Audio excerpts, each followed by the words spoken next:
I also wanted to address some rumors that were floating around that could potentially ruin someone's life.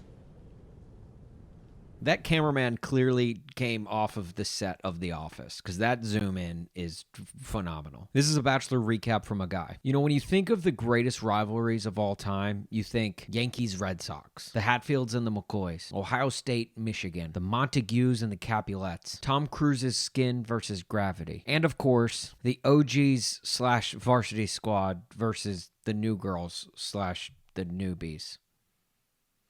I will say this, it did take a little over 3 minutes into the episode before someone dropped a Varsity Squad line. So that's a plus, I guess. So the show opens with the girls sitting around waiting for the cocktail party when Matt James walks in, like a concerned parent. And, well, he confronts the girls about bullying. I wanted to address something that was brought to my attention last night about the environment in the house, how toxic it is, how there's a mob mentality with the old women and new women, this us versus them. Really a culture of bullying. If you're wondering what a guilty face looks like, ladies and gentlemen of the jury, I present to you Exhibit A.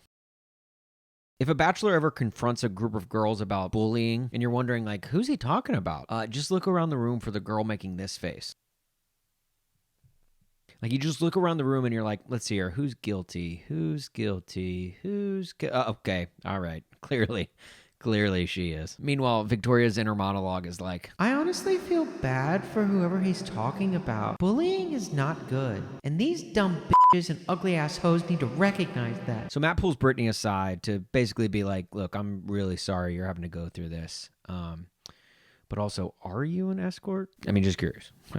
I wouldn't be doing my job if I wasn't asking. And then Brittany, the poor thing, she's just, pouring out her heart and, she's crying and she's like, I've never had to deal with bullying before. I mean, look at me, I'm hot. So then Matt pulls aside Anna, and when he confronted her, honestly, I thought that she would have been lying through her teeth. And I actually mean that literally, because when she talks through her teeth. I mean, I didn't tell people that I was lying or that it wasn't true, but I felt bad, and it's the thought that counts, right? I'm breaking out in a rash. Like, I'm breaking out in a rash because I'm, like, so sad. But instead, she was crying through her teeth because Matt sent her home.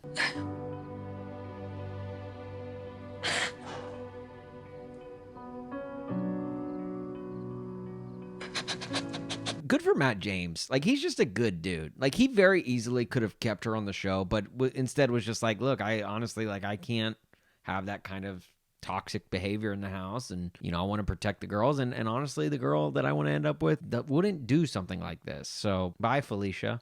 No, wait. Bye, Fultitha. Sorry. She just sleeps with men for money. So after Anna was sent packing, all the toxic girls in the house were like, I don't think there's any toxicity in the house. Which, I mean, I get it. I mean, people who grew up in Chernobyl probably don't think other things in the world are toxic. And then started what I like to call the Apology Festival. Apology Palooza, or the My Batteroo. But really, some of the girls thought it was staged, Coach. They thought that the girls were only apologizing because Matt James called him out on it, which I tended to agree with once I saw Victoria apologizing for the crown steal. So later, Ryan told Matt that Victoria called her a hoe for being a dancer. So then Matt pulls Victoria aside and is like, Ryan told me you called her a hoe? And then Victoria hits Matt with the classic, That was completely taken out of context.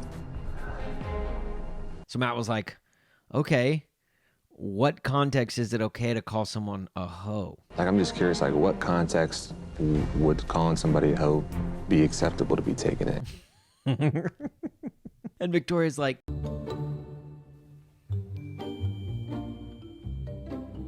give me a minute. I'll come up with something. Hang on. Just wait. Okay. Like, we were talking about which gardening tools in the house girls would want to be. So Matt walks away and calls off the rest of the cocktail party. With the rose ceremony, he went all Bill O'Reilly with it. We'll do it live! Fuck it! Straight to the rose ceremony, which then led to Victoria starting to melt down. And we got some classic Victoria moments. Victoria is a firecracker. And when you go to see firecrackers on display, it always ends with a grand finale. And, well, this was that. No one in here he can marry besides me. Like, I'm literally the best option for him. And, like, I'm the only one with a working brain in this room. And I'm not even being rude. I'm being serious. I love Victoria saying, I'm the only one with a working brain in this room, but then tagging it with, I'm not being rude. I'm being serious. It's like, oh, okay. All right. Because for a second there, I thought you were being rude, but if you're just being serious, okay, cool. What else? So then the rose ceremony goes down, and literally during the rose ceremony, Victoria says, Does Matt really want a wife that's constantly creating drama? Or does he want a wife like me? Which honestly, I didn't realize those were two separate options. But then what I loved, with literally her very next line in the show, she says, Katie over me? Are you blind? Katie's disgusting. We've known that for weeks now. She's been disgusting. So naturally, you could probably guess who didn't get a rose that night. That's right, Catalina. But also Victoria. So Victoria got sent home, which honestly I was a little bummed out about. Like, not for Matt's sake, but just for the show's sake. You know, whenever I watch Victoria, I feel like the guy from that P90X commercial. I hate it, but I love it.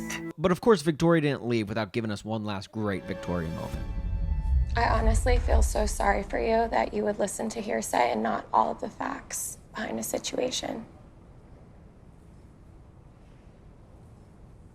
So, goodbye. And if that felt awkward, trust me, it was. Almost as awkward as that random hair I had sticking out the side of my head in last week's episode. Gosh, that was so awkward. Why didn't any of you guys say anything about that? Then Victoria went on to say, Never dating another Matt as long as I live. Ever. I hate that name now. she went from wanting to be his wife like 10 minutes earlier to not ever wanting to even date another Matt for as long as she lived. Kind of limiting her options there. Not just because not many guys are going to want to date her after this show, but because I'd say about 1 in every 4 American males are named Matt. In fact, most of you watching this right now have probably dated a Matt at one point or another. The good news is at least Victoria's locked into the next season of Bachelor in Paradise. Like, ABC's going to cash in on this girl as much as they possibly can. But in reality, I just can't believe that in back-to-back weeks, we lost both Victoria and Kim. Touch my heart, touch my soul. I'm Kimberly, nice to meet you. Nice to meet you as well. Love is blind, and that I knew it. My heart was blinded by you've kissed your lips and held your head, shared your dreams and shared your bed. I know you well, I know your smell. I've been addicted to you. Goodbye, my lover. Goodbye, my friend. What's the point of even watching this show anymore? So then comes the first one-on-one date card, and it goes to Rachel. And I'll be real, I'm a big Rachel fan. And not just for the fact that she kind of looks like Mila Kunis, but more so for the fact that, like, she's just cool. I like her. So they go on a date where she just tries on a bunch of clothes at a store while Matt James just sits there, which I gotta admit, that's like the closest thing to marriage we've seen in a Bachelor date ever. So that night at dinner, Matt basically tells her that he's falling in love with her. Honestly, I didn't think that the Bachelor was allowed to say the L word, but he did. So I guess we can go ahead and Sharpie Rachel into the hometown dates as well. Or maybe we're both crazy. Maybe we're both crazy. No. On a show that stars Victoria, trust me when I say this, neither of you are crazy. So then comes the group date card, and it basically says love can be messy. And this whole date was basically just about shoveling poop. Or as they say it on a Disney-owned network television channel, shoveling. During this date, it felt like a lot of the girls were learning for the first time that Matt was dating all of them. In fact, Abigail actually said that. I'm starting to realize he's dating other girls. It's like, we're on episode 5 and you're just now realizing this? Maybe Victoria was right. Maybe she was the only one with a working brain. I mean, this is The Bachelor, the only show on ABC where a guy dates 30 women at the same time. Well, that and The Good Doctor. So that night at the cocktail party, I don't know, stuff happened. Honestly, I couldn't focus on anything other than Matt James's purple sweater. It was almost like instead of shearing a sheep, he sheared Grimace from McDonald's. This thing was like Barney the dinosaur purple. Even Tinky Winky would have been like, okay, there's a little too much purple in your outfit, Matt. I'm not gonna knock him. It's just a bold choice. He was setting off strong, powerful woman at an inauguration vibes. But the only thing I did take away from this group date cocktail party was when he pulled MJ aside. He said that someone called MJ by name and said she was like the antagonist of the house. So naturally, she goes back to the rest of the room and confronts everyone at once. And fellas and ladies, let this be some free advice to you all. If there's one thing I've learned on all my years on this earth, it's this. You do not mess with hairstylists. Plus, on top of that, MJ kind of looks like that girl from Swim Fan. And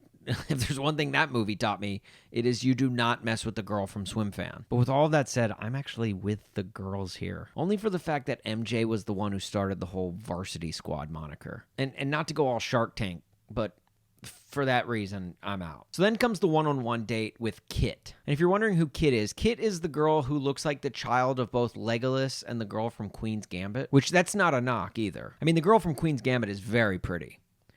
And so is Legolas. All they do for this date is just cook dinner at Matt James's condo. And it's funny because, like, due to COVID restrictions, like, all their one-on-one dates are kind of lame, which is cool because, like, this is, like, how actual dates will be when they're off the show. But I'll be honest, I do kind of miss them, like, going bungee jumping off of bridges in the Swiss Alps, you know? I mean, there's only so many places in this hotel that they can go to. But then some real juice came out right before the end of the episode. MJ and Jacina were pitted against each other in a 2-on-1 date. And Jacina's like, look, you've been an antagonist in this house. And then MJ's like, I've preached nothing but harmony and peace ever since I got in this damn house. And Jacina's like, I only said your name because you were the person in the house that coined the term varsity squad. And MJ's like, harmony and peace. And Jacina's like, you literally filed paperwork to trademark the term varsity squad last week. Harmony and peace. So yeah, we were left on that little cliffhanger. One thing we know for sure, one of them's getting sent home next week. Harmony and peace. All right, that's going to do it for this week. I'll see you guys next week. Thanks for watching. That is it for us today. I'm Bill O'Reilly. Thanks again for watching. We'll leave you with Sting and a cut off his new album. Take it away.